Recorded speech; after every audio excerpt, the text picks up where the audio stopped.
जाम का जादू। लालबर्रा के छोटे से गांव जाम में सुबह की सुनहरी धूप खिली थी। 7 साल का कृष अपनी माँ ममता का हाथ पकड़कर गांव की चौपाल की ओर चल पड़ा। ममता आज बहुत खुश थी क्योंकि आज उसके गंगा आजीविका स्व सहायता समूह की नियमित बैठक थी। कृष ने पूछा, माँ, आप सब हर हफ्ते क्यों मिलते हैं? ममता ने मुस्कुराते हुए कहा, बेटा, साथ बैठना ही हमारी तरक्की का पहला सूत्र है। जब हम नियमित बैठक करते हैं तभी तो मिलकर बड़ी समस्याओं का हल निकाल पाते हैं। बैठक की जगह पहुंचकर ममता और उसकी सहेली राधा ने मिलकर साफ सफाई की। ममता ने कृष को पास बुलाकर समझाया, बेटा, हमारा समूह एक स्वच्छ समूह है। हम शौचालय का उपयोग करते हैं और हमेशा स्वच्छ पेयजल ही पीते हैं। राधा ने मटके के ऊपर ढक्कन लगाया और पास में एक लंबी डंडी वाला लोटा रखा। ममता ने बताया कि साफ पानी और स्वच्छता ही बीमारियों को गांव से दूर भगाने का जादू है। जैसे ही सब बैठक में बैठे, राधा ने एक बड़ा सा रजिस्टर निकाला।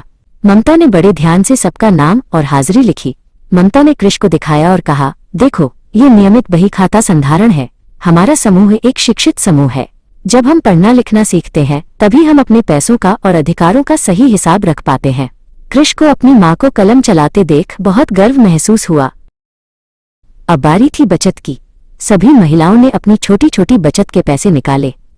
ममता ने कृष को एक सिक्का देते हुए कहा, इसे गुल्लक में डालो कृष, ये हमारी नियमित बचत है। कृष ने मुस्कुराते हुए वो सिक्का लोहे की गुल्लक के छेद में डाल दिया। उसने अपनी माँ से सीखा कि फिजूल खर्ची से बचना और हर हफ्ते थोड़े पैसे बचाना कितना जरूरी होता है। बैठक में चर्चा हुई कि राधा को अपनी छोटी दुकान के लिए कुछ नए सामान की जरूरत है। समूह की सभी महिलाओं ने मिलकर निर्णय लिया और राधा को समूह के कोष से पैसे दिए। ममता ने समझाया, बेटा, ये नियमित आंतरिक लेन देन है। जब हमें जरूरत होती है तो हम एक दूसरे की मदद खुद करते हैं और किसी बाहरी साहूकार के पास नहीं जाते। कुछ समय बाद राधा ने दुकान से हुई कमाई से उधार लिए पैसे वापस किए। ममता ने उसे रजिस्टर में दर्ज किया और कृष को बताया, ये नियमित ऋण वापसी है। समय पर पैसा लौटाने से हमारा समूह मजबूत होता है और हम दूसरों की भी मदद कर पाते हैं। कृष ने देखा कि कैसे ईमानदारी और अनुशासन से सबका काम आसान हो रहा था। बैठक के बाद ममता अपनी सहेली विद्या के साथ खेत की ओर गई, जहां उन्होंने हरी सब्जियां उगाई थीं। ममता ने कृष को गाजर और पालक दिखाते हुए कहा, बेटा, हमारा समूह एक स्वस्थ समूह और सुपोषित समूह है। हम सब ताजी सब्जियां और पौष्टिक भोजन खाते हैं ताकि हमारे बच्चे और हम खुद हमेशा तंदुरुस्त रहें। रास्ते में उन्हें पड़ोस का सोमेश मिला।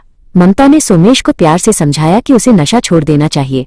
ममता ने कृष को बताया, हमारा समूह एक नशा मुक्त समूह है। नशा घर और परिवार दोनों को बर्बाद कर देता है। हम सब मिलकर गांव के हर घर को बुरी आदतों से दूर रखने की कोशिश करते हैं। सोमेश ने भी ममता की बात ध्यान से सुनी और सुधार का वादा किया। अगले दिन गांव में ग्राम सभा की बड़ी बैठक थी।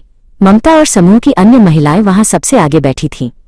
ममता ने गांव की पानी की समस्या पर निडर होकर अपनी बात रखी। उसने कृष को समझाया, ये एक सशक्त समूह की पहचान है। हम ग्राम सभा में सहभागिता करते हैं ताकि हम गांव के विकास के फैसलों में अपना योगदान दे सकें। गांव के प्रधान जी ने भी ममता की बात का सम्मान किया। रात को घर पर कृष ने अपनी माँ का हाथ पकड़कर कहा, माँ, मैंने आपके जादू के 13 सूत्र याद कर लिए हैं। मैं भी आपकी तरह सबको साथ लेकर चलूंगा और अपने गांव को और सुंदर बनाऊंगा। ममता ने कृष को गले लगा लिया और उसके माथे को चूमा। जाम गांव की खिड़की से बाहर चांद की रोशनी में पूरा गांव बहुत शांत, सुरक्षित और खुशहाल लग रहा था।